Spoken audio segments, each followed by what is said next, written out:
You're about to join Jerry Parker, Moritz Siebert, and Niels Kostrup-Larsen on their raw and honest journey into the world of systematic investing and learn about the most dependable and consistent yet often overlooked investment strategy. Welcome to the Systematic Investor podcast series.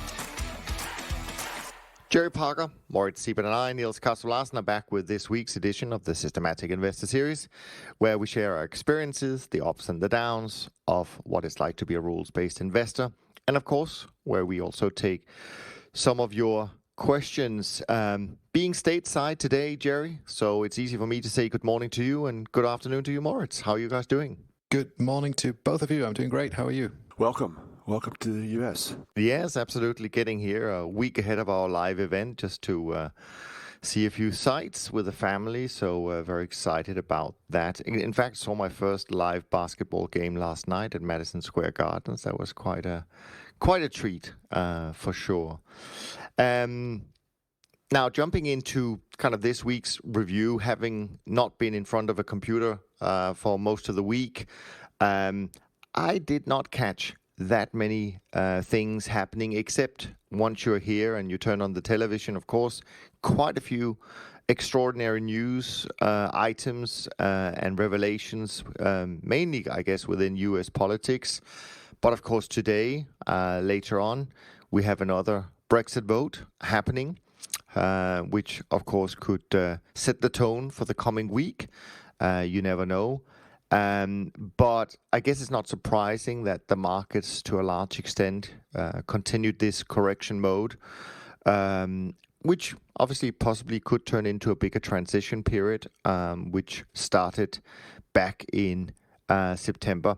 Another thing, of course, to notice is that we've only got another 2 weeks with Mario Draghi at the helm at the ECB until he passes on the baton to Christine Lagarde. But Draghi did not hold back this week.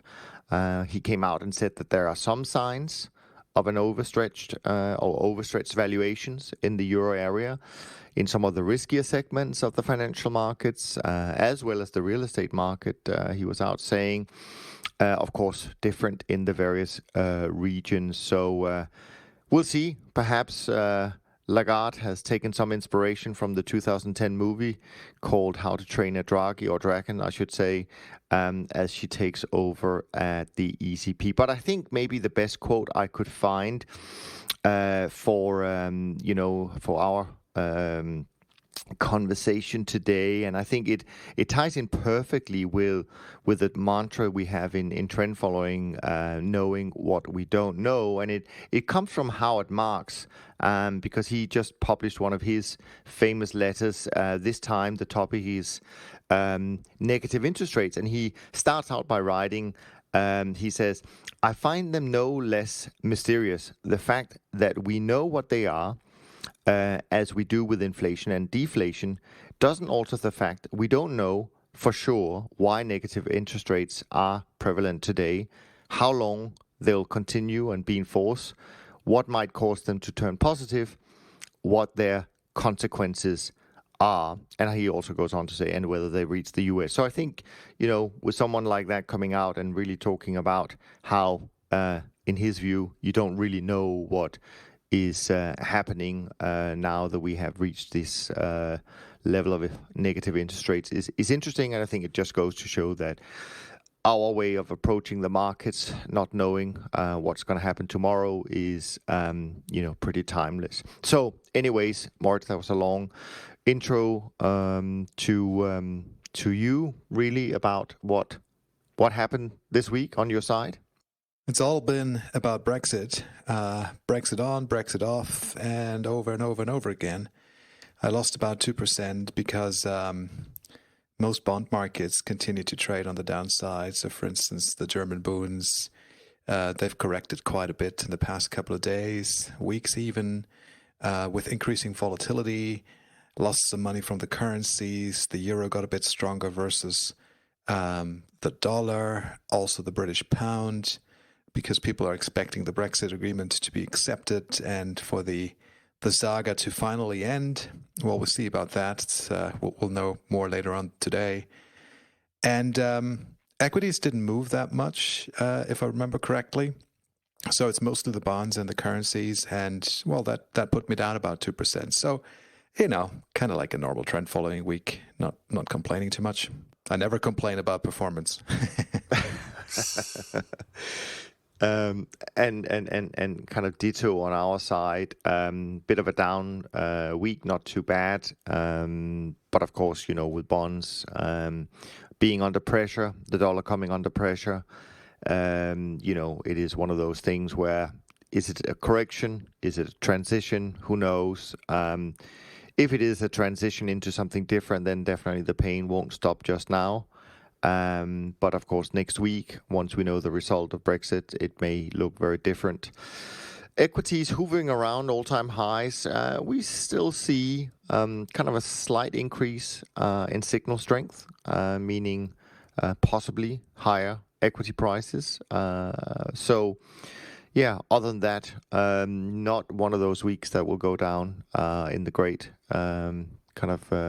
history book, I think. So I wonder whether you, Jerry, saw it any differently this week, or maybe something actually did happen in the single stock markets that we don't pay too much attention to.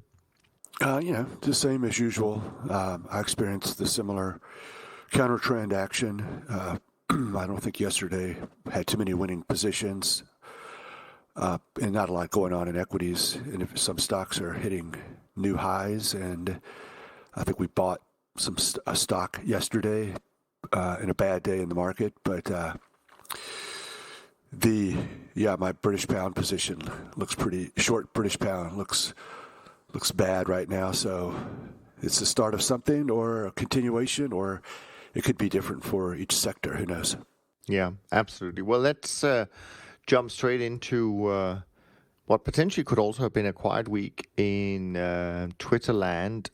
But you never know. It doesn't have to be correlated as such. But what did you get most attention on this week, Jerry? Yeah, it was a pretty quiet week. I just have a few. Larry Hite came up again. Wayne had some good stuff going on. But I was sort of intrigued by this one question, just to get you guys' thoughts.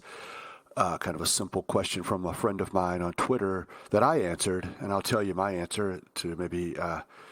so you won't steal it, because I like my answer. But his question is, what is the best investment advice you've ever received?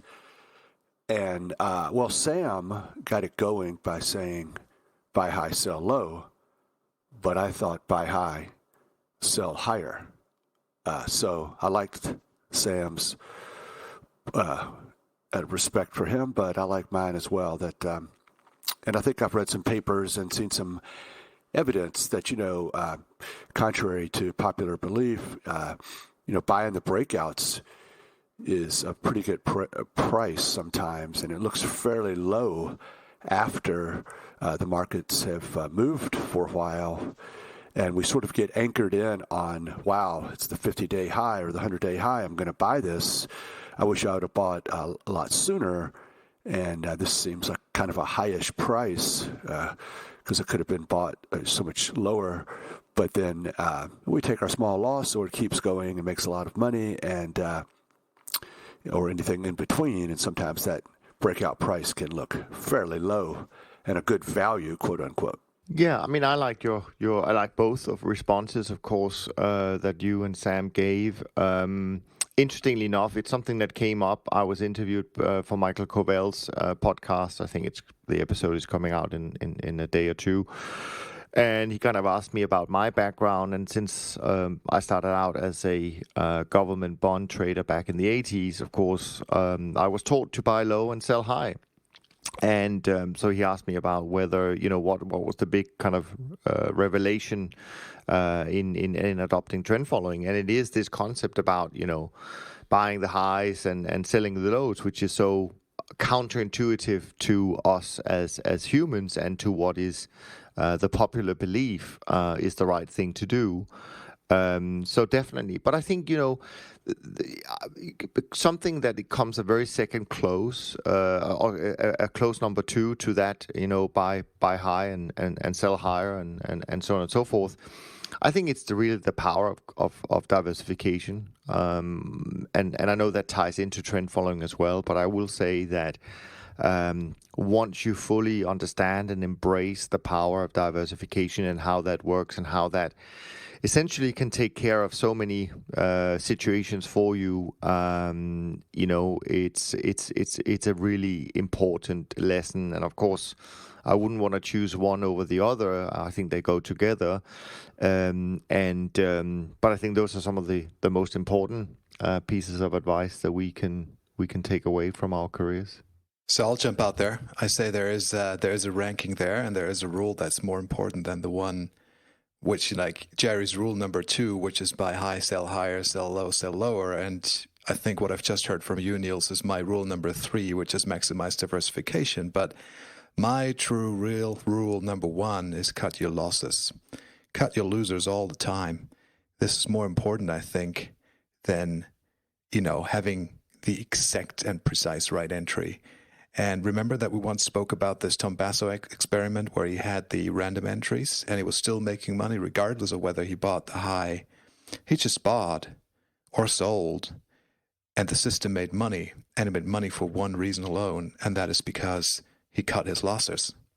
Like, there was a small loss, get out of it. Don't let that turn into a large loss. And this, to me, really is the fundamental rule number 1 in all trading, is the stop loss. Get out, keep your losses small, don't let them run on. And everything else builds atop that rule. Yeah, and of course, with all the indoctrination we've had the last 10 days from Larry Haidt being on various podcasts that we all listen to, who can disagree with that rule? But I think I think the point is that all of these rules are important, and they all form part of trend following, which is what we all embrace, 110%. Yeah, I think I've been watching some of the podcasts with Larry Haidt and his book, The Rule. So I think that might be the rule. Or I haven't listened to all of them all the way through. Covell and Meb Faber, I listened to some this week. But I get a little distracted. But I do hear that cut your losses short and let your profits run. Sounds like 2 rules, but maybe Larry makes it 1. But yeah, I mean, it's kind of unnecessary to rank them, even as long as you got to have all 4 or 5 or 10 of these in your head. But I do think the desire to buy a break and wait for lower prices can even infect a trend follower. As part of our live event, we're going to talk about the psychological issues that all of us have and have had over the years with our guest, and how do we overcome those, and is it healthy? You asked me to write down some questions for our coach that's coming, and I was like, oh my God, look how much I'm writing here. I must have major problems psychologically here. But it's not, when you adopt trend following and diversification and all of that means for a lifetime, and that's all you do, and you're a big advocate and proponent, it's almost like you're going to be bombarded by other thoughts, even more so. And the evil forces, anti-trend forces of this world are singling you out and coming after you, say, ha, you want to believe in that stuff? Here's a lot of doubt, and here's some drawdowns. Now, see what you can, how you're going to withstand all of that. So none of us are kind of immune, I don't think, at any time to being humans and being biased and in the way that we're trying to overcome those biases with our systematic approaches. And I would just add to all of that, because we're trying to, we're essentially trying to pick, one issue or one topic that we say is the most overriding one. But I want to give you a quote from a conversation that Jerry and I had with Richard Dennis a couple of years back, and in that, towards the end of our conversation, Richard Dennis goes, "You probably still believe that the trend is your friend when really the rules are your guardian angel. I'm not sure which one I would rank as the first most important principle. I think it's pretty much a dead heat." And I think that, says it all. And I think it's the question about how to define the rule. I think if you can just follow rules in the first place, I think you're off to a great start. And that's why I like the name of the podcast, Systematic. And so I think that's so often I want to make a point on the show or think about making a point. And I'm like, is this a trend following thing or is this a systematic thing? I think it's mostly systematic. I mean, I'm okay if people don't trend follow, I suppose, or it's not my style and it's not as long term. But I don't really think, I think the rules are supersede almost everything. Yeah. Any further thoughts, Moritz? Agreed on that. The rules are your guardian angel. I think this is true. Have rules. Be systematic in your trading. That probably is where it all needs to start. Yeah. Well, that was a good start. A good Yes. little debate, Jerry. What else have you got for us to talk about from Twitterland? Another popular one was very simply a quote from Larry Hite. This was the Meb Faber podcast with Larry being interviewed. He says, I want to be in a position where something great can happen. If I don't get that, I don't want to play. And it's sort of the other part of taking small losses is do these trades, buy these breakouts, and sometimes you're not going to take a small loss. It's going to go. And that's what we're all kind of hoping for. It's not only that we are in a position, what gets us in a position is having a trailing stop that's not too tight and not too close, and we're not too eager to get out. And so when good things, quote unquote good things, because it could be bad things for other people, or it could be a short trade, but you want to put yourself in that position, and that's what taking those small losses can kind of do, is you keep probing and buying or selling, going short, and hoping that something good for you is going to happen. And of course, we not getting out of the trade too early, I think, is another thing that Larry talks about. And he talked about this wonderful coffee trade that was quite amazing. I think Niels and I talked about it last week, but it was making so much money, and he refused to get out because the trend hadn't changed. Now, what does the trend hadn't changed mean? Well, for him and his rules and system, it hadn't changed. And that's the definition for everybody. It might change in my system before it does anyone else's, or vice versa. But he held on. And it was so scary. He was making so much money in 1975 coffee trade. But he said that his broker got more uptight and nervous about it than he did. So he had a max profit of $14 million, ended up making 12.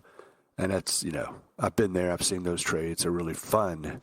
But you can definitely screw them up by getting nervous and worried. And I also tweeted about that. It's kind of nice to, this is what can happen. You start with 500,000, it goes to 14 million. And of course he was trading way too large, but it was his money and he was having his own fun. And, but it's what can happen when you don't think about the drawdown or the volatility as well. He was making tons of money. The risk was whatever it was that he would lose on that trade, but when it became solidly profitable, I contend that the volatility was not a sign of risk as much as just, a great trade. And when you just follow the system without regard to these other ideas that seem to freak people out sometimes, you can make a lot of money. Yeah, and it kind of ties into what we also discussed last week, that in many ways, our strategy sets up or is searching for all of these opportunities. And we know in advance that many of them won't pan out, but some of them will. And some of them will, go on to become, extraordinary profitable trades, very similar to what the venture capital guys are doing. When they search for the next Facebook or Uber and so on and so forth. But for some reason, it's very different when they do it compared to what we do. It seems a lot more risky in our world, even though it's obviously not. But I think, I think that's a good way of thinking about it.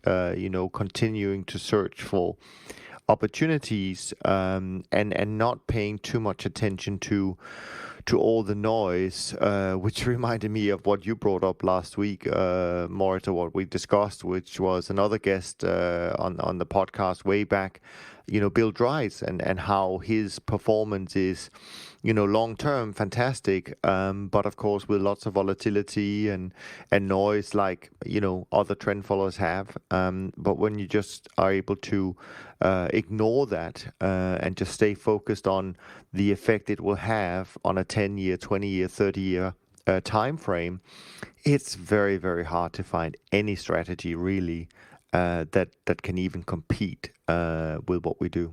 I think Bill sees it probably the same way as Larry. There's an opportunity with every trade to get on board a rocket ship. That is what Larry Haidt said. So here's a trade. We can get aboard the rocket ship. We don't know where it's taking us, but what we do know is that we have protection. We kind of like have a little parachute that comes with us. So if the rocket doesn't go all the way to the moon or even further, then we don't have to stay on the rocket until it crashes back down and kills us. We just lift or pull the cord of our little parachute, get out with a small loss. We try again, next rocket ship, over and over again. I think Bill sees it the same way. Which is quite funny because, of course, the listeners can't see us doing this recording, but we can actually see each other. And the system we use gives us sometimes some funny names. And today, your name came up as Creative Astronaut. How matching. Moritz. How amazing is that when you bring in the rocket ship like that? Yes. Very good. Thank you, Squadcast, for that. Oh, I thought Moritz had come up with that on his own because I came up with mine, obviously, on my own. But yeah, so this optionality, trend following can be looked at as option replication to some degree, small losses, unlimited upside. I think this is a really good idea and where you want to be. And I was reading on Twitter the other day, and I read something that a journalist wrote that I respect this journalist, but he tweeted a link to a paper that was way too long for me to read at the time. But his point on this momentum trading, at least in his tweet, was something like criticizing it as a greater fool theory, that if you're going to trade momentum, then you're just buying irrational prices, high prices, dumb. I mean, you're supposed to buy low value, which hasn't worked for 20 years. But and then your whole goal would be to liquidate this position, exit your position to a greater fool. So someone even dumber than you, which I was just like, oh, whoa, back up. No, this is like crazy because, these trends that we participate in, they're driven by the fundamentals. We make fun of fundamentals, but only in the sense that it's better and safer to trade these markets using a systematic, rules-based, price-based approach. But golly, the markets themselves are run by fundamentals, and like we said earlier, some of these long-term trends can last for multiple years, and you look back at that first breakout you bought, and it was a low price, relatively speaking, and that the market had a place to go, and it was going to go there, and we just rode along for the ride, and when it turned around, we ended up getting out. But I don't think there was any need to try to find somebody a greater fool than us. I don't know, this I think was somewhat of a misconception, or maybe I have it kind of wrong. No, but I think it's interesting, right? I mean, I think you bring up a good point, right? Because, I think that sometimes there has been a little bit more talk about, who's on the other side. I mean, who actually are the people buying when we're selling and vice versa. And of course, the interesting thing is that there are just, so many different reasons why you would buy or sell a particular market at a certain time. It could be for hedging reasons, could be for all sorts of reasons, right? And there is no wrong or right. We're certainly not the ones who have the greatest level of winning trades, but that's what creates the markets, right? And what creates momentum is, and we talked about that a couple of weeks ago. It's this shift where most of the time, perhaps, you have equal amount of buyers and sellers more or less at the same level, but for different reasons. One want to be a buyer, the other one want to be a seller. But then from time to time, some piece of information or something else shifts that balance. Suddenly, you have significantly more buyers or significantly more sellers, and that creates some level of momentum in the market that we obviously take advantage of in a systematic way. But I've certainly heard Jim O'Shaughnessy describe what he thinks of why momentum exists and why it continues to work. in that way, and I think that's a perfectly sound way of thinking about it without being too making it too complicated. I was just thinking, what can I add to that? I mean, we know we don't concern ourselves really with the why. It just does what it does. We follow the price.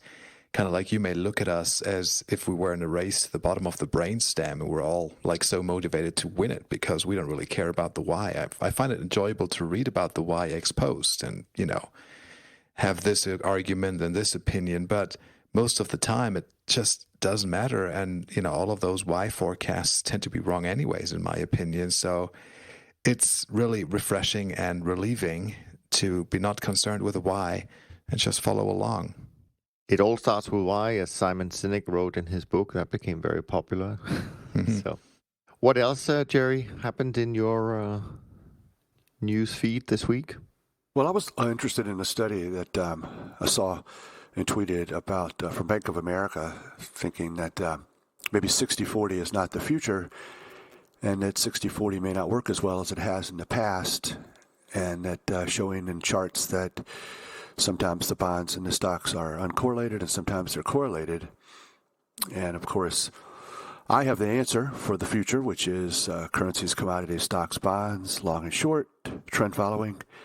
And I believe that's what will happen. The CTAs will step in there and manage a lot more money and a lot more of the portfolio, as long as it contains all of those sectors. And it's the most diversified and best thing going. So I just thought it was interesting that of this kind of idea that stocks and bonds have been correlated before and for long periods, and then now they're not as correlated maybe sometimes, and they have been a good hedge, but especially with rates so low, I'm always trying to put a plug in for CTAs taking over the world.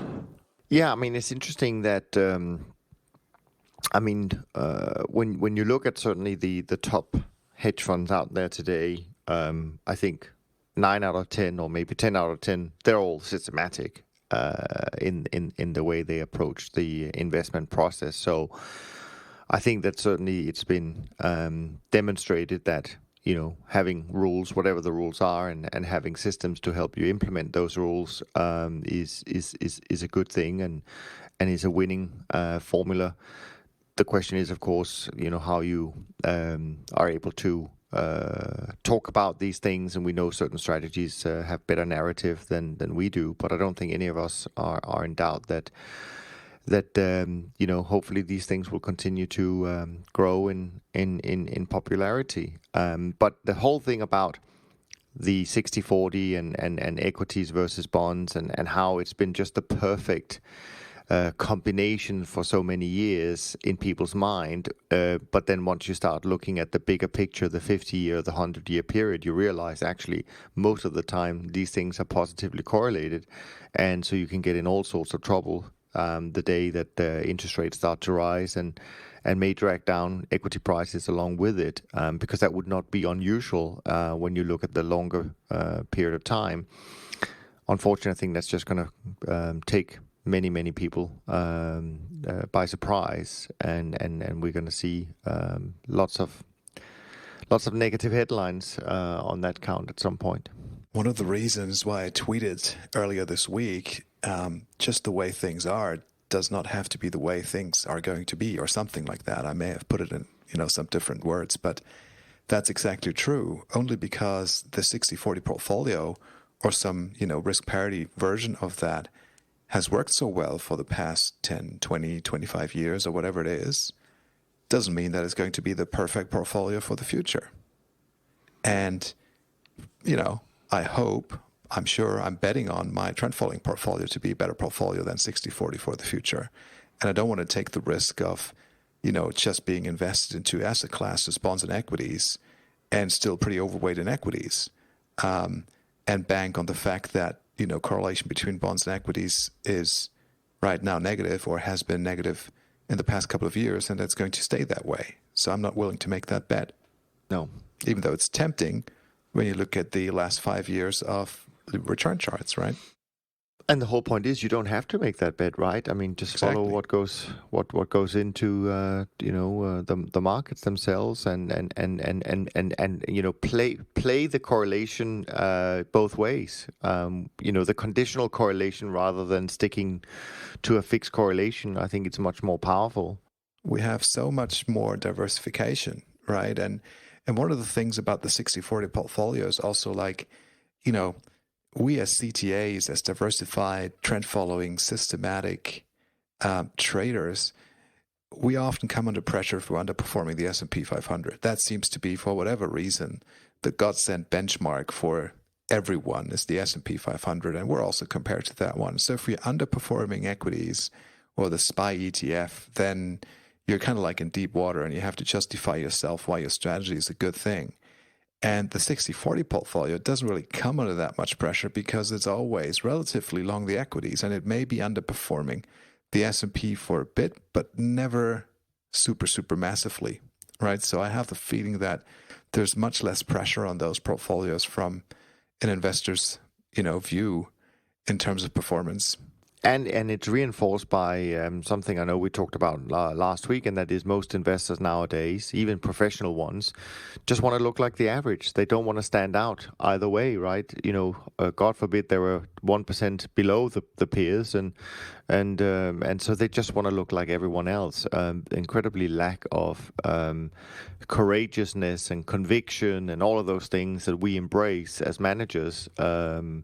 But that's the way the world we live in right now, at least, has turned out. I agree. And even more puzzling, I think a lot of people, they want to be average, but with less volatility. So give me the average of the S&P 500, or give me the average of the market, whatever the market is, MSCI World.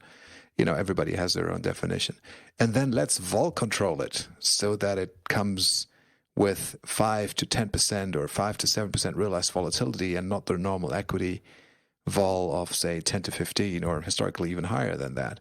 So you get the average portfolio, and because you want to smooth the ride, you dial down the risk and the volatility, and you get even less return for your money. I still find that very puzzling, why people do that. Well, it's this idea that I think some people have been told that they can rely on, that if you take inherently volatile markets, but you put them through some kind of magic formula, suddenly you can keep all the goodness, the returns, and take away all the volatility and the losses. And like we saw with long-term capital, right? But you can only do that for so long, and it's going back to this thing that Bill Dries was talking about when I spoke with him, and that is those strategies warehouse risk. What we do on our side is we realize risk, we recognize risk on a daily basis, and it looks more risky, but the truth is that those strategies that show up as quote unquote volatile are probably the safest strategies out there in terms of people know what they get. So yeah. Yeah, I mean it's these returns just sort of happen, and people ascribe prediction in the future. But whatever's happened in the stock and bond market, the passive longs, they've just sort of happened, and it's not a strategy, and it's nothing that's necessarily guaranteed for the future, and it's free. The best thing that you can invest in is free, or virtually free, so why do anything else? But adults are always doing things that seemingly don't matter and are controlling risk. And then the children are the ones who come up and say, why do you always put the seatbelt on? We never get into a car accident. Why are you doing these things that are unnecessary? They're demonstrated to be unnecessary, and they're kind of a hassle. And the adults in the room have to look beyond that, and for its success for the rest of your life, to wear that seatbelt and never need it. And I think in the same way, we're trying to say just because it's never happened doesn't mean it portends for the future, like a systematic approach with a 5,000 trade sample size that is actually something you can bank on, and it just hasn't kind of happened. I think that's a great analogy, actually. I mean, how many of those managers who rely on these relationships would drive their cars without a seatbelt just because they haven't had an accident? Does it mean that they couldn't have? I mean, of course not.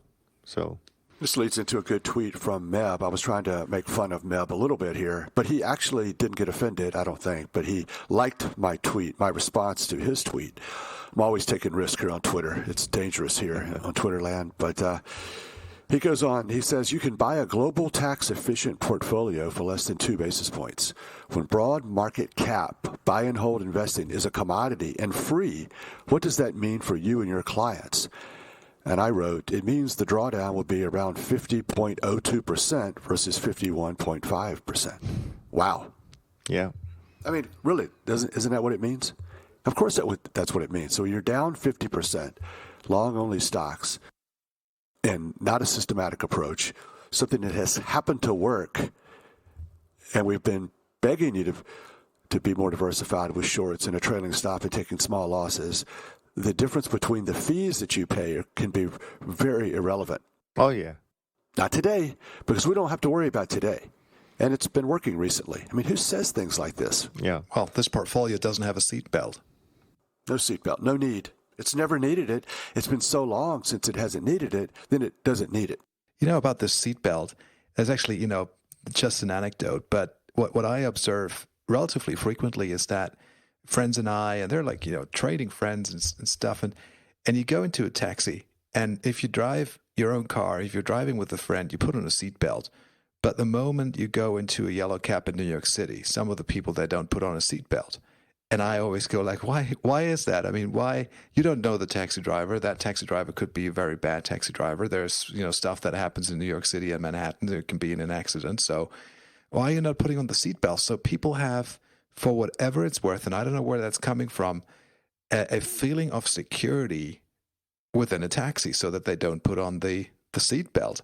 And it's one of those great puzzles that will probably never be solved. But I just then call them out and say, you're a bad risk manager. Put on the seatbelt. It takes 2 seconds to do. Why don't you do it? And, then they do it because they understand there's no reason not to do it. Which reminds me of when I go to Germany, since you live in Germany and where there is no speed limit in some places. I mean, the taxi drivers in Germany, they certainly know how to get you from point A to point B in no time. So I would say, not wearing a seatbelt when you get into or get on the German highways in a taxi is definitely a scary, you don't have to do it here. thought. We're so good drivers, nothing happens. Of course, absolutely, I know. I knew that was the answer. Yes, Thank you, Mark, for putting that on the record. I'm kidding. I think you definitely need to put on a seatbelt here. It's getting wild. It is getting wild. Speaking of getting wild, any more tweets, or do you want to do a couple of questions? Yeah, let's do some questions. Okay, let's do that. While I find the questions, I will just remind everyone, or not remind because we haven't really said it before, but I just want to throw it out there that next week, we probably won't be able to do our weekly conversation over the weekend because we have this live event here in New York. So don't expect the Systematic Investor episode to come out until maybe Monday evening, possibly Tuesday morning. But I know our producer, he will do his very best as soon as he gets the files from us. But we will try and record it, of course, Monday morning, New York time. Now, here is a couple of questions from Jacob, actually. So here we goes. As per system order output, how do you guys enter a trade? I.e., do you enter via stop loss, good to cancel orders, working in all markets, liquidity permitted, or do you enter manually, or how does that work when the entry price is traded overnight? Is there a 24-hour monitoring? For otherwise, there is a chance, or there's a change you might miss. There's a chance you might miss your entry point during the night, which in most cases you won't want to do. So, from our side, Jacob, we do run a 24-hour desk, so our traders will always be there when the action happens. But we don't use stops at done, so we want to trade. We want to make the adjustments to our portfolio on a daily basis, and of course we have some experienced, very experienced, I would say, guys on the trading desk, so they will find the best way of executing that order. Whether it's right at the open or whether it's an hour or so into the trading, depends a little bit on the liquidity, but we definitely want to get those orders done best possible and as quick as possible. So that's how we do it on our side. What about you, Moritz and Jerry? I run a daily process which produces an order sheet. That order sheet is sent to brokers. I don't leave orders in the market for too long, so I don't have rest in orders for weeks and weeks with stops in there. I kind of like resubmit them. But it's a daily routine. And, as far as the entries are concerned, with the way I trade and the fact that the system is relatively long-term, maybe not as long-term as Jerry's, but still pretty long-term, if I get a signal to enter a market, it doesn't really matter all that much whether I trade it right then and there or whether I trade it next day on the open or next day on the close or, with some type of, algorithm that gets me into the market the next day. So that is what I do most of the time. The actual point of entry, given my holding period, is not impacted all that much. If I think even if I delayed the entry, another day, it wouldn't change the overall picture all too much. So that's my approach to it. And if I can just stay with you, Moritz, and then Jerry can answer both questions, because Jacob actually follows up, and that is, he asked that when you do then get filled into new position, do you calculate your new stop for that position straight away and put it in as a stop, or do you just kind of monitor that? How does that work? Yes, that then works exactly with the next run that I'm doing. So when a position is entered, I immediately have a stop with that, right? So I kind of like send the stop loss with the entry order, and then the next daily routine picks that up, and if stops need to be changed, then stops are changed and the orders resubmitted to the broker. Cool. Any thoughts on your side, Jerry? Well, I think it's probably not that material which way you choose to do it. I think we said last week, on some of these questions, choose something and stick with it. Just so if you're going to trade on the close or during the day or on the open, it's do it like that, and that's what we can try to do. We trade mostly on the close or the open, and use algos sometimes in the stocks, especially, and put our trades in electronically and in the futures, and maybe use algos as well. So I don't think how you do it, you're going to hold these trades for a year or two, at least I am, and then I'm not going to get too excited about trying to get finesse the execution or the fill.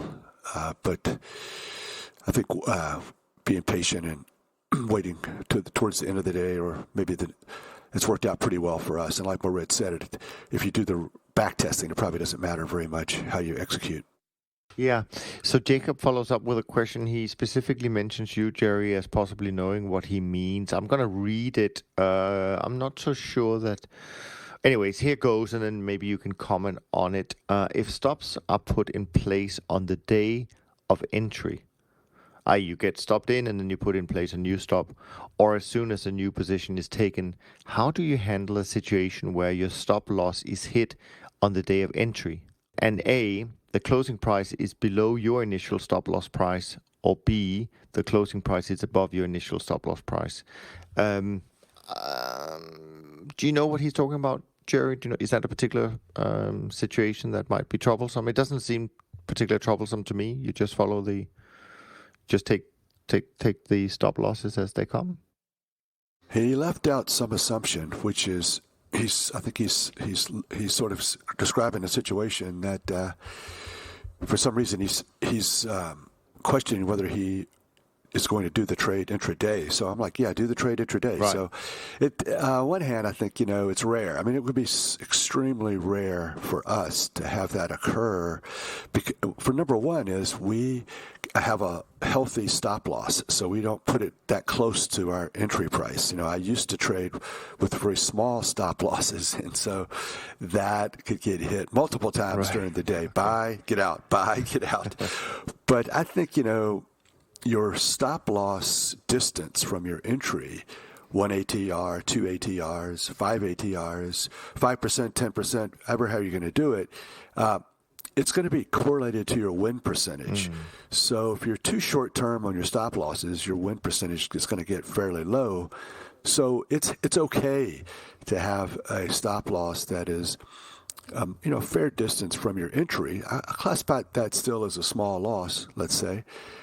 So it's going to be pretty rare if you optimize that and look at what the computer is going to tell you in the backtest, that you're going to have multiple intraday entries and exits.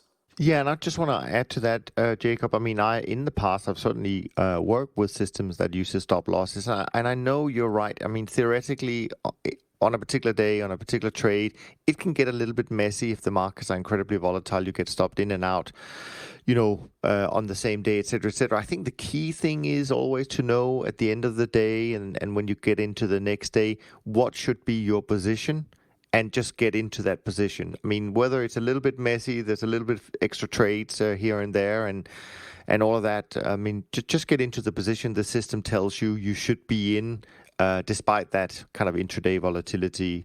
I think that's and as Jerry and Moritz said, in the long run, these things really don't matter that much, because we're always going to have days like that, but they're not common, so to speak. Let's jump on to the next question from Maniq, perhaps I should pronounce it like that.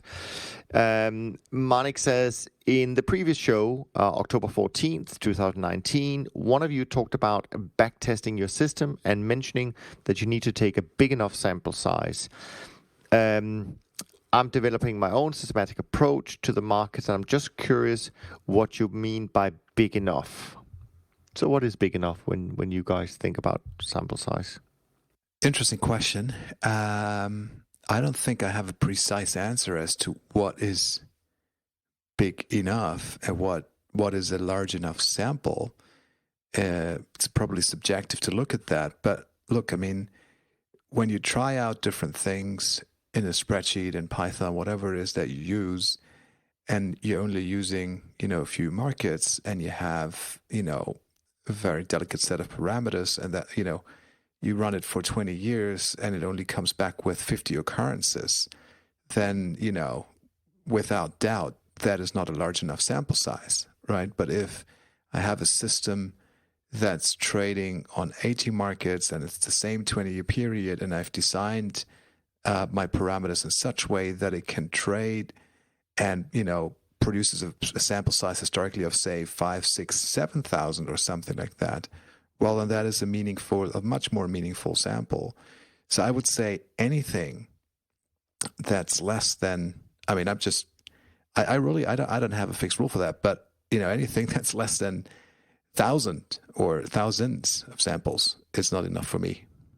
Any thoughts, Jerry? Or yeah, if I have an article that I should post on this question, and I think I don't have the answer either. I think there is an answer, and I think it's more than you think. Thousands or thousands of trades comes to mind.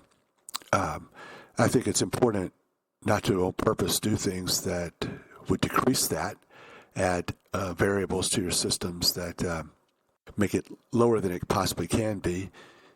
And a lot of it's going to be determined, even if you're trading one entry, one exit, and a stop loss. For instance, a lot of your sample size is going to be impacted by the length of your look-back period. It needs to be longer than it used to be, but then that's going to reduce the number of trades. And in this article, I'll try to post it from a very smart interview of a very smart person on this topic. He says it's even worse than that, in that when you have a systematic approach like trend following that is not a normal distribution, you need even more trades. So I think that the most important thing to remember is try to find more, not less.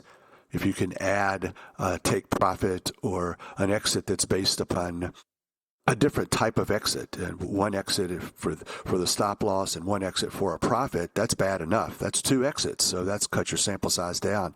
And then a third exit when something else is different. I think if you can stay away from things like that, you're going to be better off for it. You cannot have too much sample size. And I think, in as I said many times before, it's great to have rules, but some of these rules and systems that I hear about, they are not, they're limiting the sample size and the reliability and robustness going forward.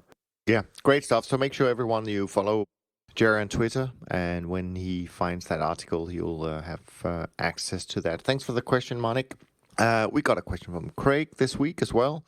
It's an interesting question, and I'll just read it as you wrote it, Craig. It says, seeing occasional long drawdown periods on a backtest is much easier to accept than living and dealing with them in real time, in my opinion. I wonder if there is a patience premium that we are compensated with because the strategy spends so long in drawdowns. Should potential trend-following investors be screened for their aptitude to exhibit the patience required? And what patience characteristics from a person's everyday life would you look for that would make them suitable to invest in this strategy? I mean, I think it's a great question, Craig. And again, if I can just give my 2 cents first.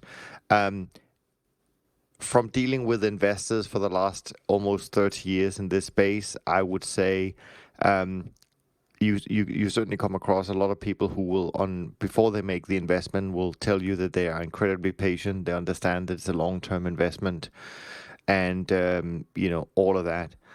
But then, as soon as the drawdown starts, that perspective changes, and sometimes it changes quite dramatically. Even sometimes to a point where they will, of course, get out at the worst time in the first drawdown of the strategy. So I don't know that you can, with very high level of accuracy, tell if a person is a good investor or not.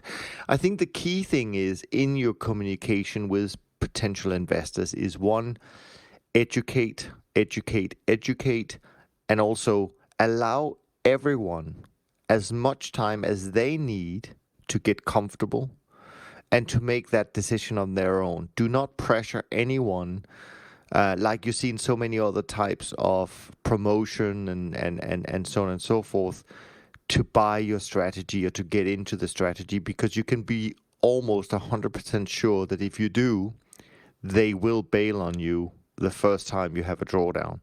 So they may need to sometimes see 1 or 2 drawdowns from your trading before they realize that it's okay and it's normal. I mean, as I said last week, this month is this 45th year that Don is, has been doing trend following. And so we have a long history of people where they can look like Jerry and Moritz, a long history where people can look and see all of the drawdowns, and we show them. We're proud of them, because every time you have a drawdown that you come out of, it shows you that you survived. And just quoting again Bill Dries, because that conversation is quite clear in my mind today, for whatever reason. I mean, he talked about the real risk of trend following is actually investing with a manager who freaks out during a drawdown and do something completely stupid. That's the real risk. The risk is not the system and the rules. It's how the manager reacts during that drawdown. So having looked at, if you can look at Jerry's track record or Don's track record or anyone else who's been around for a long time, and you can see how they dealt through these drawdowns, that should help give investors the confidence and therefore the long-term perspective. But it's not a guarantee. But I don't think you can do better than that. But make sure you don't pressure anyone to buy a strategy like that, because then I think you can be sure that they're going to leave the first time they get an opportunity. Great. I'm not sure if there's a patience premium, but I agree with all of what you said, Niels. I think it's also a form of recency bias, what you've described with the investors when they come in and they say, well, I'm going to have a multi-year view on my investment, 5 years and more, and then that view quickly changes once the first drawdown comes around the corner, and it becomes a more short-dated view, and they may even throw in the towel and exit the investment at that point in time, which is a pity. I think we've mentioned before that it may help to specifically focus on the periods of drawdown that have happened in the past, because when you just look at the chart, they seem fine. They may be multi-year drawdown periods, and you've mentioned Bill. He's had multi-year drawdown periods. You look at his chart and you kind of go, well, that's easy. But when you're in them, it's not that easy. It's probably also a form of recency bias that your perspective changes right there and then. And Bill's, I think he's an expert in staying super calm, and I know him a bit during these periods of drawdown. Like, you wouldn't even recognize a bit of change in the way that he is. There's complete belief in his system. He's down 30%. He still continues to trade at 30% vol or something like that. And he just follows the system religiously. There's no deviation from it. And, we've seen the results. I mean, I've shared it with you. He's now making new highs. And it takes a lot of stamina to go through these periods and a lot of experience to hold on and not give up. And I think this is something that is tough to learn. It can be learned. It's never easy, but you have to come to terms with it. Yeah, I think that's true. And it's just making the bottom line, following the system. I think, it's rare to find people who could be that unemotional, maybe in the midst of making money, but they cheated. Maybe they're unhappy, and in the midst of losing money, because they follow the system, they have no response, or they're perfectly fine with it. So I think that is where you need to be. The mistakes that systematic traders make is not following the system, or maybe over trading too large and not cutting back. I guess you can follow the system to your death if you're trading too large, a good system. You don't want to trade risk too much. Like I said, Larry turned 500,000 into 12 million. That he got lucky on that one because that was risking a lot of his equity, the 500,000. So I think with that caveat, following the system, making that the bottom line is the place to start. And I think also in a roundabout way, Craig, I think that was part of why I threw out on Twitter this week one of these few tweets that I do compared to Jerry, but just questioning whether, and maybe a little bit in gist, and saying, maybe the real edge of a trend follower is actually how the manager himself, I can't remember the exact wording, deals with these emotional things, maybe more so than just designing the buys and the sell and signals. It takes something special, I think, and certainly from the pioneers, which certainly include Jerry.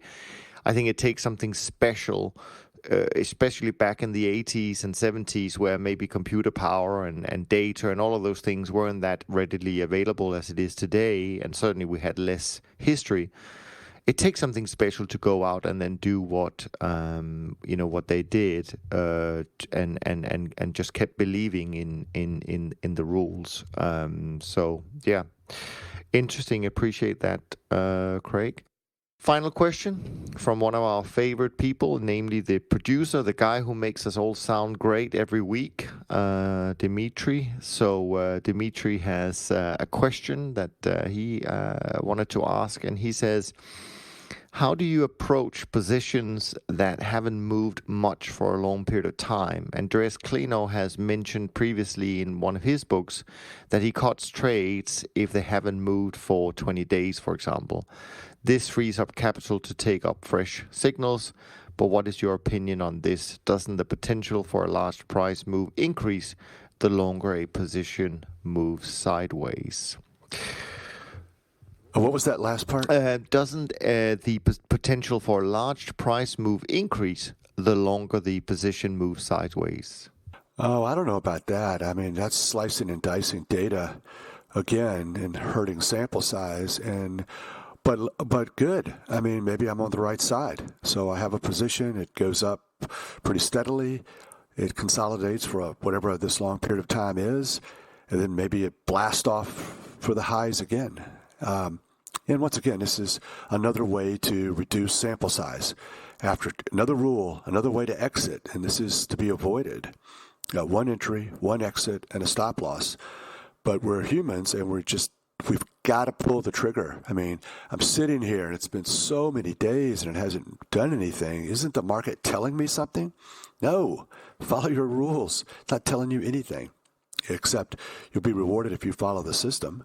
And so I don't understand this desire to reduce your sample size once again. And then probably don't have time to get into all of this, but I set my money management up to where I can afford to take all the trades. So sometimes I won't have very many trades. Sometimes I will have a lot of trades on, but I think my risk budget is sort of fixed, but I'm never at my max. So I don't need to do anything to trades that are suboptimal or add a rule in that allows me to do the next trade. Now, if I'm losing money and I'm on the defensive and I want to make a equity cutback, then I'll reduce all my future trades by 10 or 20%, things like that. Any thoughts, Mort, before I share my view? Yeah, I like Andreas Glennow, but I don't like that rule of his. I concur with Jerry. If I have a position on for, whatever people think is a long time period, month even, and it hasn't moved much and it's trading sideways, that for me is not a reason to take the position off and put the money into some other market. Because, who am I to say that, if I trade this other market, that's going to do any better than the one that I'm currently in going forward? We don't know what tomorrow is going to bring us. The market that may be quiet and silent and sideways may be the rocket ship tomorrow. So I don't do that.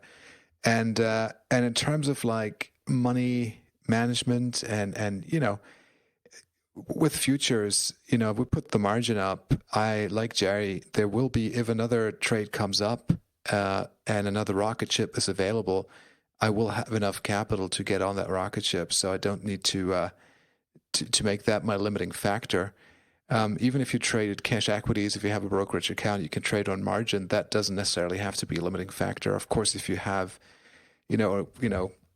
$100 and you need to pay everything in cash and the cash is tied up, then that thinking changes. But for me, that's not that relevant. So no, I maintain the position, and the only reason to get out of the position is the stop loss, and that's the clear exit. Yeah, no, I mean, I definitely agree with both of you. Just to put it in a slightly different perspective, maybe, Dimitri. I mean, I'm not aware and in what situation that Andreas uses a rule like that. But certainly in our case, where we trade futures only, we have plenty of cash. I mean, on average, we may spend, 10, 15, 20, 25% of the cash we have to put on all our trades. So it's not a limiting factor for us. I think what... So again, and as Jerry completely correctly says, I mean, don't make things too complicated about adding extra rules. Just follow a simple set of rules. I know where you're coming from. I think potentially when you say about if a market has a big sideways move, could the next move be bigger? I think that comes from technical analysis, which I don't think we really use, even though it's probably a cousin of trend following to some extent, people could argue. But I mean, yes. So, I mean, you can think about markets being consolidating for a long time, and you'll hear some technical analysis saying, yeah, that's setting it up for a big move next time we have a breakout. But there's just no guarantee for that. And as Jerry and Morris says, we don't know what's going to happen. So, again, don't overcomplicate things at all. Just find a set of rules that works, do the back test, make sure you have enough sample size to feel comfortable and just follow those rules. But thanks for the question, Dimitri, which you will hear when you produce this episode.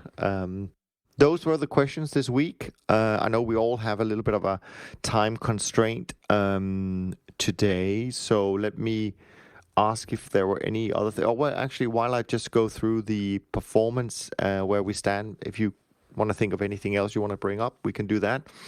But as of Thursday, and I'm pretty sure yesterday, Friday, was a down day for the industry. So as of Thursday, it looked the following: the beta 50 was down 2.22 for October, up 6.77 for the year.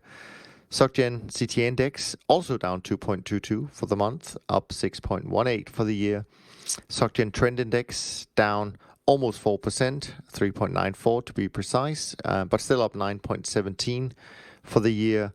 The SocGen Short-term traders index was pretty much flat so far for the month, down 0.04, up 1.78 for the year, and the bridge alternatives index down 3.30 for the month and up 8.24 for the year. Guys, next time we speak, it'll be live in New York, live event coming up, starting Friday evening. Any final thoughts for this episode before we bring it to a close? Well, I'm looking forward to seeing you guys next week. Yeah, same here. And we didn't have a lot to talk about, but we ended up having a lot. And I posted the article about sample size on Twitter just now. So great. Saturday morning, make sure you go and follow Jerry. Make sure you grab the paper. If you have any further follow-up questions, let us know. As usual, all questions are welcome.